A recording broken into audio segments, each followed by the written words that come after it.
बिस्मिल्लाहिर्रहमानिर्रहीम। अस्सलामुअलैकुम दोस्तों, उम्मीद है आप सब खैरियत से होंगे। अल्लाह आप सबको ऐसे ही खुश रखे। दोस्तों, आज हम आपके पास एक बहुत ही खूबसूरत सी वीडियो लाए हैं जिसमें आप देखोगे कि कैसे एक भाई जिसका ताल्लुक़ हिंदू घराने से था वो पहले क्रिश्चियनिटी को कबूल करता है और फिर बाद में वो सभी मज़हबों का मुताला करके दीन इस्लाम को ही हक़ पाता है और मुशर्रफ इस्लाम हो जाता है। दोस्तों, आपसे गुजारिश है कि इस वीडियो को पूरा देखें क्योंकि इस वीडियो को देखकर आपका ईमान और इल्म दोनों में इजाफा होने वाला है। और आपसे बता दें कि ये वीडियो यूट्यूब पर इंग्लिश ज़ुबान में है, लेकिन हम आपके लिए इस वीडियो को उर्दू ज़ुबान में पेश करने जा रहे हैं। अगर आपको इसी तरह की वीडियोस देखना पसंद है तो हमारा चैनल राह जन्नत ऑफिशियल को सब्सक्राइब कर दें और बेल आइकन को भी दबा दें ताकि हमारी आने वाली वीडियोज़ की नोटिफिकेशन आपको सबसे पहले मिल सके। Assalamu alaikum, my brothers and sisters. I am delighted to share my favorite story with you all. I am Muhammad Amin. My old name is Balaji.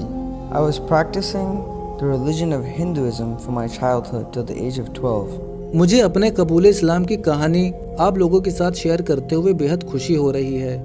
मैं मोहम्मद अमीन हूँ। मेरा पुराना नाम बालाजी था। मैं अपने बचपन से 12 साल की उम्र तक हिंदू धर्म पर अमल करता रहा। मैंने एक ईसाई स्कूल में तालीम हासिल की। मेरे स्कूल में हर साल मजहबी इम्तिहान होते थे जिसमें हमें बाइबल पढ़नी होती थी। इस इम्तिहान में मैं वाहिद हिंदू तालिबे इल्म था जिसने बाइबल पढ़ते हुए इम्तियाजी कामयाबी हासिल की, जिससे मैं काफ़ी मुतासिर हुआ और मैं अपनी ज़िंदगी में ईसाईयत पर अमल करने वाला बन गया। मैं बाइबल की तालीमात के बारे में मज़ीद जानने के लिए तकरीबन हर इतवार को चर्च जाने लगा और मैंने इस पर अपनी तहकीक भी शुरू कर दी। 10वीं जमात के दौरान मुझे एक मुसलमान दोस्त मिला जिसने मुझे इस्लाम के बारे में एक तारुफ दिया, जिसके तारुफ के दौरान उसने हज़रत इब्राहिम का नाम लिया। मैं हैरान हुआ और इतवार के रोज़ चर्च जाकर पादरी से इस बारे में बहस की तो पादरी ने मुझे जवाब दिया कि मुसलमान इस्माइल की पैरवी करते हैं जो एक नौकरानी के यहाँ पैदा हुआ था और हमारे खुदा ने उसे कबूल नहीं किया था क्योंकि वो उसकी एक नौकरानी से पैदा हुआ था। मैं फिर से उलझ गया और मेरे दिल में सवाल पैदा हुआ, अल्लाह ताला उसे एक नौकरानी के बेटे के तौर पर क्यों देख रहा है और उसे कबूल भी नहीं करता? तो खुदा ने इस्माइल को या बांदी को पैदा ही क्यों किया? अगर वो खुदा है तो उसे अपने तमाम मखलूकात को एक बराबर देखना चाहिए, लेकिन खुदा ने ऐसा क्यों नहीं किया? मैंने फिर से अपनी तहकीक का आगाज़ शुरू किया और इस बार मैंने अपने मज़हब को देखना शुरू किया। मैंने हिंदू वेदों को पढ़ना शुरू किया और संस्कृत में कुछ बयानात देखकर मैं हैरान रह गया। मैंने ज़ाती तौर पर संस्कृत के अल्फाज गूगल के ज़रिए तमिल में नकल किए थे जो कि मेरी मादरी ज़ुबान है, और मैं ये जानकर हैरान रह गया कि हमें खुदा को किसी चीज़ के साथ शरीक नहीं करना चाहिए क्योंकि वो पाक है, और जो खुदा को किसी बुत, पत्थर या लकड़ी से जोड़ता है उसे जहन्नम की आग में डाल दिया जाएगा। इन अल्फाज ने मुझे दोबारा सोचने पर मजबूर किया।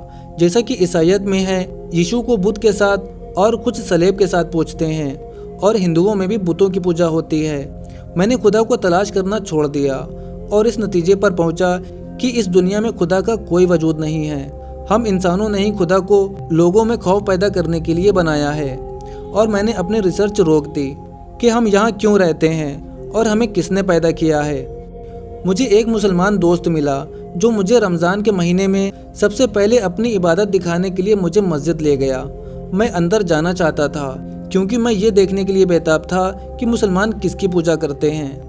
बदकिस्मती से मुझे वहाँ सिर्फ आखिरी सफ में खड़े लोग ही दिख रहे थे, इसलिए मैं ये नहीं देख पाया कि मुसलमान किसकी पूजा करते हैं। मैंने पास ही में खड़े एक मुसलमान की नकल करना शुरू कर दी और नमाज मुकम्मल की, लेकिन मुझे इबादत का तरीका बहुत पसंद आया क्योंकि ये हमारे जिस्म की वर्जिश की तरह है।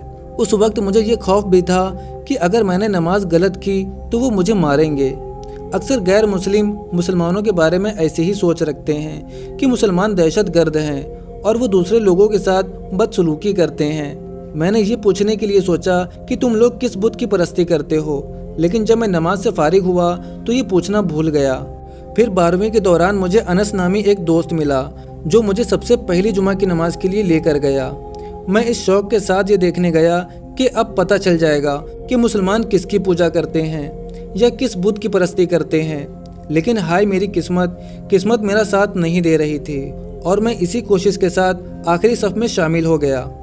हर जुमे को मैं इसी बेताबी के साथ जुमे की नमाज के लिए जाता था।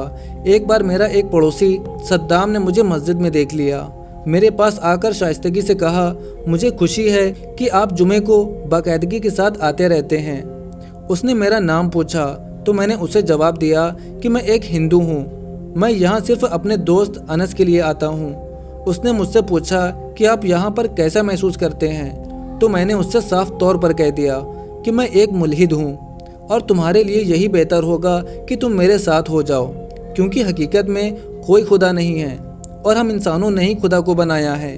उसने मुस्कुरा कर जवाब दिया, भाई ज़रा सोचिए, हम यहाँ क्यों हैं और इंसानी ज़िंदगी में मौत क्यों आती है और मौत के बाद हमारे साथ क्या होगा। वही सवाल जहाँ से मैंने ज़िंदगी पर रिसर्च शुरू की थी, एक बार फिर से वही सवाल एक और शख्स मेरी ज़िंदगी में वापस ले आया।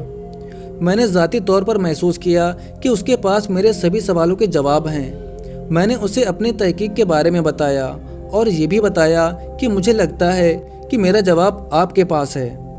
वो मुस्कुराया और मुझे अपने घर ले गया और मुझे एक तमिल तर्जुमा शुदा कुरान दिया और कहा कि भाई, आपके सवालों के जवाब इस किताब में मौजूद हैं। और उसने ये भी कहा कि अगर आपको कोई शक या सवाल हो तो मुझसे रब्ता करें। मैंने उससे पूछा कि मुसलमान किन बुतों की पूजा करते हैं, पहले आप मेरे ये सवाल का जवाब दें। उसने मुझे ईसा के वक्त आधे घंटे के लिए मस्जिद में बुलाया। मैं वक्त से पहले हाजिर हुआ और वो मुझे मस्जिद के अंदर पहले सफ में ले गया और मैंने वहाँ बुतों को तलाश करना शुरू कर दिया, लेकिन मुझे एक भी नज़र नहीं आया। तो मैंने उससे पूछा कि वो बुत कहाँ हैं जिनकी तुम पूजा करते हो। उसने सवाल किया, क्या आपने कभी अपनी आंखों से खुदा को देखा है? मैंने कहा, नहीं। तो उसने जवाब दिया कि आप खुदा का बुत कैसे बना सकते हो। उसकी ये बात मेरे दिल को छू गई। इसके बाद मैंने कुरान पाक पढ़ना शुरू कर दिया और मैं साइंसी हकाइक से बहुत मुतासिर हुआ, जो दस्तयाब टेक्नोलॉजी के साथ तो मौजूद है, लेकिन बगैर किसी जदीद टेक्नोलॉजी के कुरान में ये मालूमात कैसे आ गई। और बस मैंने इस्लाम में अपनी रिसर्च का आगाज़ गूगल क्रोम से कुरान मजीद के मज़कूर अंबियाओं के बारे में मालूमात हासिल करके किया और साल 2016 में इस्लाम को अपनी ज़िंदगी और मज़हब के तौर पर कबूल कर लिया।